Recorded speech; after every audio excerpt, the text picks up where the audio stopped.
Hello students, welcome to our channel. आज के इस वीडियो में मैं आप लोग को पढ़ाने वाला हूँ क्लास 12th इकोनॉमिक्स का गाला पेपर 4 का सेक्शन बी। वैसे देखने जाए तो सेक्शन भी काफी इंपॉर्टेंट है, तो वीडियो को एंड तक जरूर देखना जिससे पूरा सेक्शन आपका क्लियर हो जाए। एक और बात बता दूं कि हमको ना आपके सपोर्ट की काफी ज्यादा जरूरत है, तो आप सभी लोग हमारी चैनल को सब्सक्राइब कर दो और आपके जितने भी दोस्त हैं ना सबको ये वीडियो भेज दो और उनको भी कह दो कि ये चैनल को सब्सक्राइब कर दे, बिकॉज आपका एक सब्सक्राइब हमें मोटिवेट करता है कि आपके लिए ऐसे ही वीडियोस लेकर के आए। और अगर आप लोग अपने बोर्ड्स की प्रिपरेशन बहुत बढ़िया तरीके से करना चाहते हो ना, तो आप लोग हमारी सुप्रीम बैच में ज्वाइन हो सकते हो। और इस बैच के अंदर आपको चारों सब्जेक्ट मिल जाएंगे, अकाउंट, स्टेट्स, इकोनॉमिक्स और ओसीएम, सबके गाला पेपर्स के सॉल्यूशन एज वेल एज आपके सारे डाउट्स को भी क्लियर करवाया जाएगा। तो जल्द से जल्द आप सभी लोग हमारी इस बैच को ज्वाइन कर लो। तो चलिए शुरुआत करते हैं आज के हमारे इस वीडियो की गाला पेपर 4 सेक्शन बी। तो आपका जो सेक्शन बी रहेगा वो टोटल 10 मार्क का होगा और इसमें कोई ऑप्शन नहीं आते, आपको 10 के 10 क्वेश्चन कंपलसरी अटेंड करने पड़ेंगे। तो 21 नंबर वाला क्वेश्चन क्या दिया है, what is meant by diagram. Diagram मतलब क्या होता है, for which type of data is diagram drawn, किस टाइप के डेटा के लिए डायग्राम बनाया जाता है। तो डायग्राम ना एक रिप्रेजेंटेशन है ऑब्जर्वेबल डेटा का by way of a picture. एक पिक्चर के थ्रू हम लोग उस डेटा को रिप्रेजेंट करते हैं, उसको ही डायग्राम कहते हैं। और डायग्राम जो है वो हमेशा याद रखना ड्रॉ किया जाता है डिस्क्रीट फ्रीक्वेंसी डिस्ट्रीब्यूशन का। ठीक है, देखो एग्जाम में ऐसा कोई आंसर लिखते हो ना तो जो मेन चीज है उसको अंडरलाइन जरूर कर देना। जैसे मैंने यहाँ पे किया डिस्क्रीट फ्रीक्वेंसी डिस्ट्रीब्यूशन, तो इससे क्या है कि आपको पूरे में से पूरे मार्क्स मिलेंगे। ठीक है, एकदम हाईलाइट होगा जो मेन पार्ट होगा आंसर का वो। ठीक है, क्लियर हो गया। नेक्स्ट आगे बात करें। अच्छा हाँ, यहाँ पे ये बता दो आपको मैं कि डिस्क्रीट फ्रीक्वेंसी डिस्ट्रीब्यूशन यानी क्या होता है, इसको ना डिसकंटिन्यूअस फ्रीक्वेंसी डिस्ट्रीब्यूशन भी कहते हैं। जैसे मान लो 0 से 10, ठीक है, फिर 11 से 15, ठीक है, फिर मान लो 15 से 25, तो ये हो गया डिस्क्रीट या डिसकंटिन्यूअस फ्रीक्वेंसी डिस्ट्रीब्यूशन। ऐसे डेटा के लिए डायग्राम को ड्रॉ किया जाता है। देन आगे बात करें number 22, why is per capita as an indicator is more effective than national income as an indicator। तो देखो पर कैपिटा इनकम क्यों इतना ज्यादा इफेक्टिव माना जाता है as a indicator as compare to the national income. तो इसका बहुत बढ़िया आंसर है, ये मैंने आपकी टेक्स्ट बुक से ही लिया हुआ है। ठीक है, उसमें एक लाइन देके रखी थी, per capita income tax into consideration account of population of the country. मतलब पर कैपिटा इनकम के अंदर ना जो पॉपुलेशन होती है ना कंट्री की, उसके बारे में पता चलता है। और जिसकी वजह से हम ऐसा कहेंगे कि per capita as an indicator ज्यादा इफेक्टिव है as compare to the national income, क्योंकि पर कैपिटा इनकम में ना हमको पता चलता है कि कंट्री में लोगों की पर पर्सन की इनकम कितनी है, और उस बेसिस पे हम ये बता सकते हैं कि कंट्री में लोगों का डेवलपमेंट कितना होगा। दैट्स व्हाई ये ज्यादा इफेक्टिव माना जाता है। क्लियर। नेक्स्ट आगे बात करें number 23, what is repo rate and reverse repo rate. तो ये तो बहुत बढ़िया और इजी क्वेश्चन है। ठीक है, बहुत से बच्चों को समझ नहीं आता रेपो रेट होता क्या है, तो मैं आपको बहुत अच्छे से आसानी से समझाता हूं। देखो अब होता यह है कि अगर मान लो कमर्शियल बैंक को पैसों की जरूरत पड़ती है शॉर्ट टाइम के लिए, ठीक है, तो कमर्शियल बैंक जब शॉर्ट टाइम के लिए, ये वर्ड याद रखना, शॉर्ट पीरियड ऑफ टाइम या तो शॉर्ट टाइम के लिए आरबीआई के पास से पैसा बोरो करती है। ठीक है, आरबीआई के पास से क्या पैसा बोरो किया, ठीक है, पैसा लिया है आरबीआई के पास से। अब आरबीआई तो ऐसे पैसा देगी नहीं, आरबीआई जो है वो सामने मांगेगी सिक्योरिटीज। ठीक है, अब ये सिक्योरिटीज क्या होता है वो बता देता हूं। तो ये जो सिक्योरिटीज होती है ना, वो सिक्योरिटीज को सेल करना पड़ता है। ठीक है, तो सिक्योरिटीज का मतलब होता है कि आरबीआई के, जैसे आपको पता होगा ट्रेजरी बिल हो गया, ठीक है, ऐसे काफी सारी सिक्योरिटी होती है जो आरबीआई खुद इशू करती है, जो आरबीआई की मतलब गवर्नमेंट की होती है सिक्योरिटीज, या बॉन्ड्स हो गए। ठीक है, ये सारी चीजें सिक्योरिटी में आता है, एक्सेट्रा। ऐसी काफी सारी चीजें होती है जो गवर्नमेंट सिक्योरिटी में आती है। तो जो भी कमर्शियल बैंक के पास सिक्योरिटी, हर बैंक के पास ना सिक्योरिटी होती ही है। ठीक है, उन्होंने कभी ना कभी खरीदी हुई होती है। तो ये सिक्योरिटीज को किसको बेच दिया जाता है, आरबीआई को बेच दिया जाता है और पैसा बोरो कर लिया जाता है। अब यहाँ पे ये कंडीशन से सिक्योरिटी बेची जा रही है। अब देखो जितनी सिक्योरिटीज बेची है ना उतना ही पैसा बोरो किया जा रहा है। ठीक है, अब मान लो जितनी सिक्योरिटी बेची है तो ये कंडीशन से बेची जा रही है कि जब कमर्शियल बैंक के पास पैसा आ जाएगा तो वो उनके पैसे को वापस लौटा देंगे और सिक्योरिटी को वापस खरीद लेंगे। ठीक है, तो इसको अपने क्या कहते हैं, रीपर्चेस करना।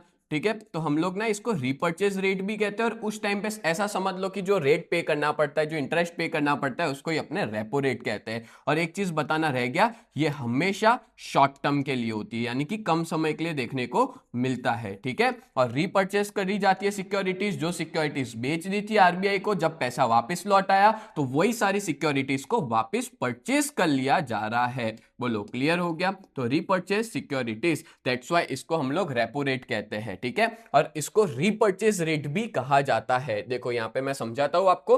When a commercial bank need fund, commercial bank को पैसों की जरूरत है फॉर वेरी शॉर्ट पीरियड, किसके लिए? शॉर्ट टर्म के लिए, शॉर्ट पीरियड के लिए। Then they sell some securities which are held by them to RBI, और उनके पास जो भी सिक्योरिटीज है वो बेच दी जाती है। किसको बेच दी जाती है? To RBI with a repurchase rate agreement. और वो क्या एग्रीमेंट करता है? रीपर्चेज वापस कर लेंगे सिक्योरिटी को, तो इसी रेट को, इसी रीपर्चेज करते टाइम जो रेट दिया जाता है उसको अपने क्या कहते हैं? रेपो रेट कहते हैं। बोलो क्लियर हो गया। बहुत ही इजी लैंग्वेज में मैंने आपको समझाया, एकदम डायग्राम वगैरह ड्रॉ करके, जिससे आपको समझ में आ जाए, ठीक है। तो यहां पे क्या हो रहा है कि जब कमर्शियल बैंक पैसा ले रही है आरबीआई से, तो सिक्योरिटीज बेच रही है, और जब पैसा बंदोबस्त हो जाता है, इसके पास आ जाता है कमर्शियल बैंक के पास, तो जब पैसा वापस लौटाएंगे तो उस सिक्योरिटीज जो बेच दी थी उसको रीपर्चेज कर लेते हैं। दैट्स व्हाई इसको रीपर्चेज या रेपो रेट भी कहा जाता है। क्लियर?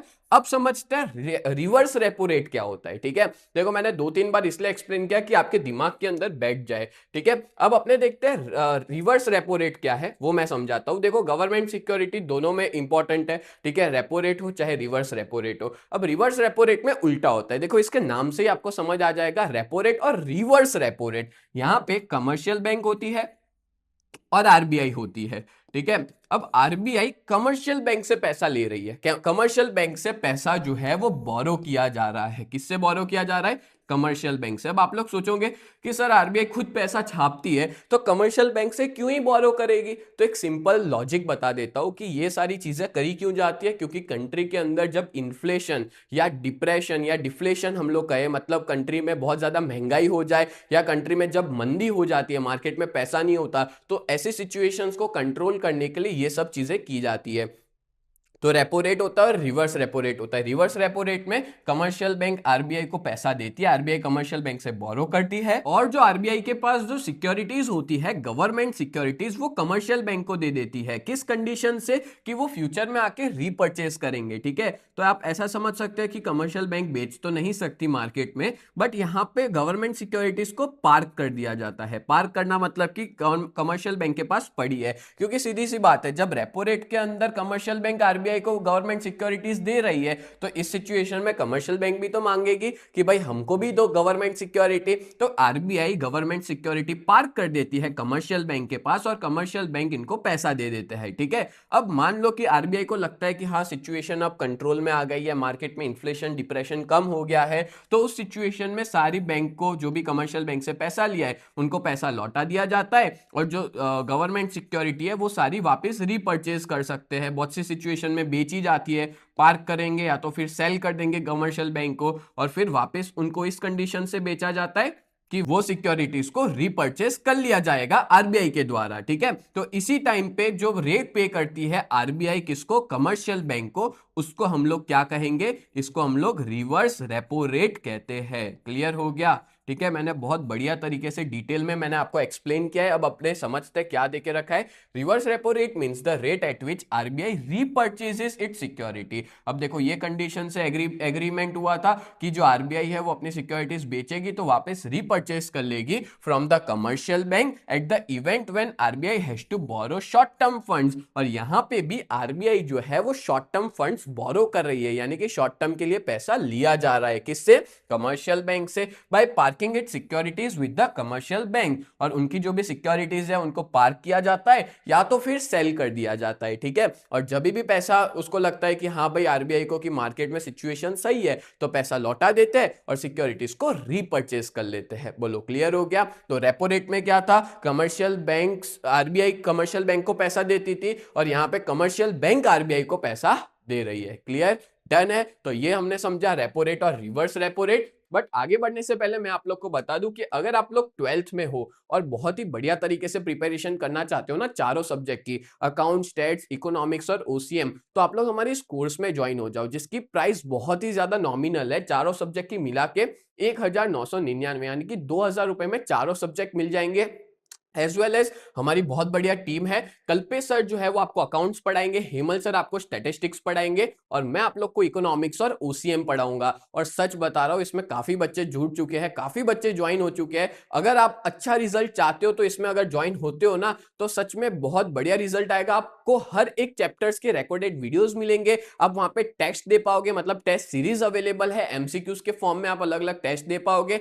एज वेल एज आपको वहां पे काफी सारा स्टडी मटेरियल मिलेगा जो आपके बोर्ड की एग्जाम में काफी हेल्पफुल रहेगा। और मैं मोस्ट इंपॉर्टेंट क्वेश्चन पहले हमारी इस ऐप में लाऊंगा, सुप्रीम बैच में लाऊंगा, जो इस बार बोर्ड में पूछे जाएंगे। ठीक है, most expected most likely questions जो है वो मैं आपको पहले ऐप में दूंगा। तो सच बता रहा हूं, आप सब लोग ऐप में जुड़ जाओ। और अगर आप लोग हमारे इस कोर्स के बारे में ज्यादा डिटेल्स चाहते हो तो हमारी वेबसाइट को विजिट कर सकते हो www.ugt.co.in। ठीक है, अगर आप हमारा कांटेक्ट करना चाहते हो तो हमारा ऑफिस का नंबर है 7202012221।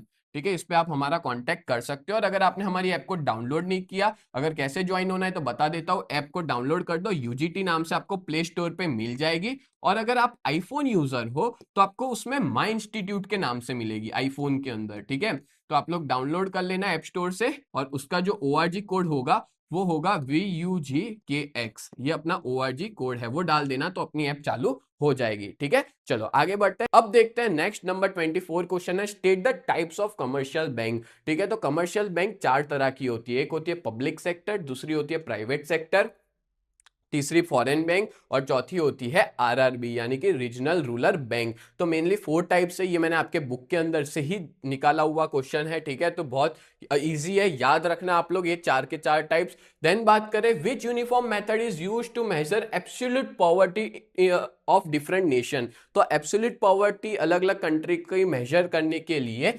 इंटरनेशनल पॉवर्टी लाइन का यूज किया जाता है। याद रखना कौन सी method, international poverty line. Basically ये जब मैं क्वेश्चन ढूंढ रहा था आप लोग की बुक से तो मेरे को मिल नहीं रहा था, तो फिर मैंने देखा ये वाली लाइन देके रखे थे, with the help of international poverty line absolute poverty of different nation can be measured. तो यहाँ पे आंसर जो है वो आपका इंटरनेशनल पॉवर्टी लाइन होगा। ठीक है, नेक्स्ट आगे बात करें तो what is drain of gold and drain of brain. अच्छा देखो, ब्रिटिशर्स जो थे ना वो इंडिया में जब आए थे तो आपको पता ही है इंडिया को लूट के ले गए थे, इंडिया में से काफी सारा सोना वो लोग ले गए थे।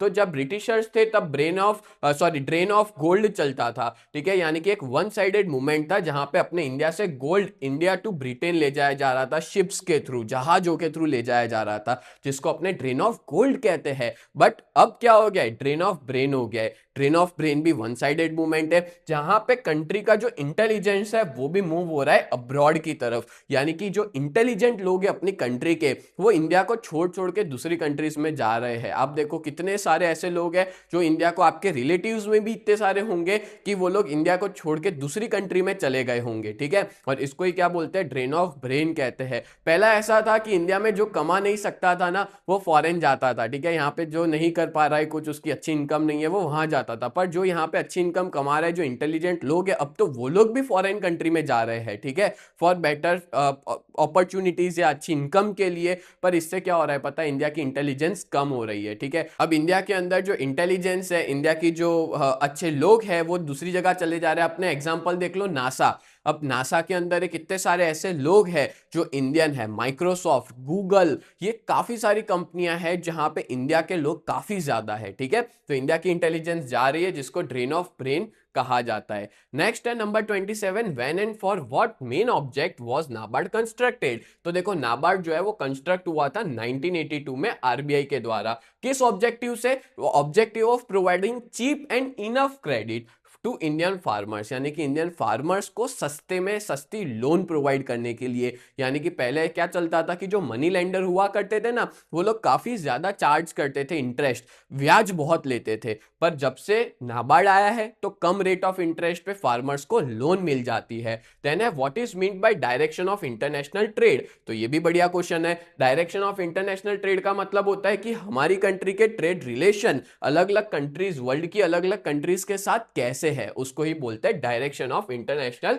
ट्रेड। देन है number 29, in how many, in which section public sector units are classified. तो देखो पब्लिक सेक्टर यूनिट क्लासिफाइड है 3 पार्ट्स में। कौन से? एक तो है डिपार्टमेंटल इंडस्ट्री, पब्लिक कॉर्पोरेशन और जॉइंट स्टॉक कंपनी। ठीक है, ये क्वेश्चन भी बढ़िया है। और लास्ट क्वेश्चन की तरफ अपने आ जाते हैं, how many gunthas are there in 1 एकड़ एरिया। तो टोटल 40 गुंठा होता है। जनरली गुंठा जो होता है वो गुजरात के अंदर यूज किया जाता है जमीन को मेजर करने के लिए। ठीक है, गुजरात, महाराष्ट्र, कर्नाटका ये सब में गुंठा ये लोग यूज करते हैं। ठीक है, तो 1 एकड़ बराबर 40 गुंठा होता है। बोलो क्लियर। तो आज के इस वीडियो में अपने ने गाला पेपर 4 का सेक्शन भी फिनिश कर दिया। तो उम्मीद करता हूं ये पूरा वीडियो आपको बहुत अच्छे से समझ में आया होगा। वीडियो अच्छा लगा है तो आप लोग हमारी चैनल को सब्सक्राइब कर दो और अपने जितने भी दोस्त हैं उन सबको ये वीडियो भेज दो, जिससे वो लोग की भी हेल्प हो जाए और हमारा सपोर्ट भी हो जाए। तो मिलते हैं नेक्स्ट वीडियो में, तब तक के लिए bye and thank you so much.